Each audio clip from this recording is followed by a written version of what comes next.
नमो बुद्धाय, जय भीम, जय संविधान, जय भारत, संघ नमामि संघ नमामि संघ नमामि। उम्मीद करता हूँ मित्रों आप अच्छे हो गए। जैसा कि आपको विदित है, समर संघ लगातार ऑनलाइन वेबिनार के माध्यम से प्रत्येक दिन एवं फिजिकल संगतियाँ तमाम पूरे देश में नहीं बल्कि विदेशों में लग रही हैं। तमाम समर संघी साथी इससे जुड़ रहे हैं और साथियों को जोड़ने का प्रयास कर रहे हैं। इसी क्रम में मित्रों एक संगति 4 दिवसीय संगति रखी गई है नागपुर में, जो कि दिनांक आपके 12 अगस्त 2023 से लेकर 15 अगस्त 2023 तक की वो संगति रखी गई है, जिसमें 12 अगस्त को सभी साथियों को आपस में मिलकर एक दूसरे से इंट्रोडक्शन करना है।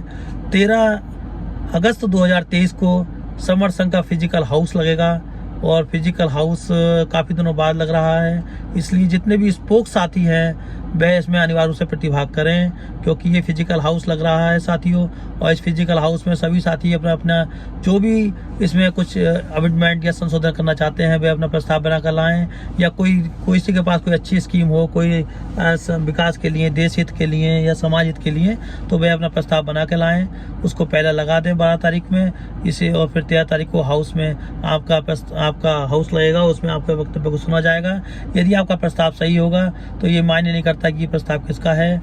जिसका प्रस्ताव भी अच्छा होगा, बहुमत में उसको अगर समर्थन मिल गया तो वह पास माना जाएगा और सभापति के महोदय द्वारा उसका अनुमोदन तुरंत तत्काल दे दिया जाएगा और वह संघ का कानून आदेश बन जाएगा। और जो संघ का कानून बन जाता है वही संघ का आदेश हो जाता है, वो प्रत्येक समर संघी को मान्य होता है। तो 13 तारीख को ये लगेगा साथियों। 14 तारीख को हमारे तमाम संगठनों के राष्ट्रीय स्तर के संगठनों के तमाम राष्ट्रीय नेता, प्रदेश लेवल के नेता, संगठनों के क्रांतिकारी और सोशल एक्टिविस्ट लोग पहुंच रहे हैं। उनके साथ एक प्लेटफॉर्म पे आने के लिए अपील की गई है, आह्वान किया गया है कि या तो वो समर संघ के कॉन्सेप्ट को समझ के समर के साथ जुड़ जाएं, और या इससे उनके पास कोई अच्छा कॉन्सेप्ट हो तो कृपया बताएं, समर संघ उनके साथ खड़ा हो जाएगा। इसके लिए ये बात करने के लिए उनको बुलाया गया है। इसके अलावा 15 अगस्त 2023 को वहाँ पर तमाम हमारे भिक्खु संघ को आमंत्रित करा गया है। भिक्खु संघ के साथ भी बैठकर मतगणना करी जाएगी, विचार विमर्श किया जाएगा और संघ को कैसे मजबूत किया जाए, देश को कैसे मजबूत किया जाए, बहुजन समाज को कैसे सशक्त किया जाए, उस पर विस्तार से चर्चा होगी। इस तरह से साथियों दिनांक 12 अगस्त 2023 से लेकर 15 अगस्त 2023 तक ये संगति नागपुर में होने जा रही है। नागपुर में जो आप जानते ही हैं नागलोक, वहाँ पर ये संगति है। स्टे की वहाँ व्यवस्था है, वहाँ पर हॉस्टल्स भी हैं। सब अपने अपने वहाँ पे पहले नाम दे देंगे अपना नंबर, तो आपको वहाँ पर हॉस्टल अलॉट करा दिए जाएंगे, जिसका जो भी बहुत नॉमिनल खर्चा हो वो आपको स्वयं वहन करना पड़ेगा और आपके खाने का भी आपको स्वयं ही वहन करना पड़ेगा। ये समर संघ जो है वो गर्व से जीना सिखाता है, स्वाभिमान से जीना सिखाता है। वह नहीं कहता कि हम किसी दूसरों के टुकड़ों पर पल के अपना जीवन जिएं। स्वयं समर संघ ये कहता है कि आप स्वयं सक्षम बनिए, अपना रोजगार करिए, अपना व्यापार करिए और अपना कर्म करिए और अपने लिए रोटी खुद जुटाइए, और चाहे थोड़ा ही सही लेकिन अपने कंट्रीब्यूशन देकर अपने स्वाभिमान से उस पार्ट का हिस्सा बनिए, ताकि आप किसी के सामने भी आपको नीचा ना देखना पड़े। तो इसलिए समर संघ ये कहता है साथियों कि हम अपने स्वाभिमान के साथ अपना खर्चा स्वयं करना है, किसी से चंदा नहीं लेना है, चंदे का कोई धंधा नहीं करना है, कोई धन इकट्ठा नहीं करना है। यदि हम आपस में सब समर संघी, सब बहुजन समाज इकट्ठा हो गया तो यही सबसे बड़ा धन है साथियों। अगर हम 1 करोड़ के आसपास इकट्ठे हो जाते हैं तो पैसा तो एक दिन में अरबों खरबों रुपये इकट्ठा हो सकता है। जब कभी काम करना होगा तो कर लिया जाएगा, लेकिन आज जरूरत है एक होने की, इकट्ठा होने की।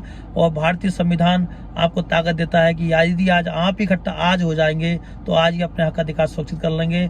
आज आपको वो सब मिल जाएंगे जो आपको संविधान रूप से मिलना चाहिए। इसलिए भारतीय लोकतंत्र को मजबूत करने के लिए और अपने हक अधिकारों को सुरक्षित करने के लिए, अपने बच्चों के अधिकारों को सुरक्षित करने के लिए हमें आपको एक प्लेटफॉर्म पे आना पड़ेगा, एक विचार पर खड़ा होना पड़ेगा। अपने व्यक्तिगत स्वार्थों को परे रखते हुए, अपने तमाम अपने एक दूसरे के द्वेष भावना को हटाते हुए हमें समर संघ के साथ जोड़ना चाहिए और साथियों को जोड़ना चाहिए। और समर संघ में संघ स्वयं में कुछ नहीं होता। जब हम 2 से अधिक साथी जब आपस में मिलकर बैठ जाते हैं तो वही संघ बन जाते हैं। इतिहास गवाह है, जब भारत को सोने की चिड़िया कहा जाता था तब पूरा भारत संघ में था। संघ में बैठ के ही निर्णय लिए जाते थे, संघ में बैठ के ही लोगों से बातचीत की जाती थी और सभी साथियों में से जिसका प्रस्ताव अच्छा होता था उसके अनुसार बात को माना जाता था। तो साथियों, इसलिए संघ आज भी सर्वोपरि है। बीच में संघ टूट गए तो हमारे देश पर तमाम अंतर विदेशियों ने तमाम आक्रमण किए और हमारे देश को लूटने का काम किया और हमारे देश पर राज किया। लेकिन हम जब संघ में होंगे तो हमारे ऊपर कभी कोई आंच नहीं आ सकती। किसी की हिम्मत नहीं है तो हमारे पास आंख उठा कर देख ले। हमारे भारत का देश हम बहुत ही शानदार देश है, तमाम संस्कृतियों का देश है, हमें इस पर गर्व होना चाहिए। और हमारे भारतीय संविधान जो है वो विश्व का सर्वश्रेष्ठ संविधान है, सबसे विस्तृत संविधान है और बहुत ही शानदार उसकी विशेषताएं हैं। इसलिए हमें अपने भारतीय संविधान को 100% लागू करना है। यदि हमारे भारत का संविधान 100% लागू होता है तो हमारे देश से भुखमरी, गरीबी, अशिक्षा ये सब खत्म हो जाएगा और रोजगार बेरोजगार सब खत्म हो जाएगा। सब साथी को रोजगार मिलेगा, सब साथियों को यहाँ पर शिक्षा मिलेगी, सबको स्वास्थ्य मिलेगा, सबको खाने मिलेगा, कोई भूखा नहीं सोएगा, कि जाड़े से नहीं मरेगा। तो इस तरह से साथियों सबको बहुत ज़्यादा सशक्त ऑटोमेटिक हमारा संघ बनाएगा। और लेकिन वो तब हो पाएगा जब हम यूनाइट हो जाएंगे। इसलिए साथियों हम सबको एक प्लेटफॉर्म पे आना होगा।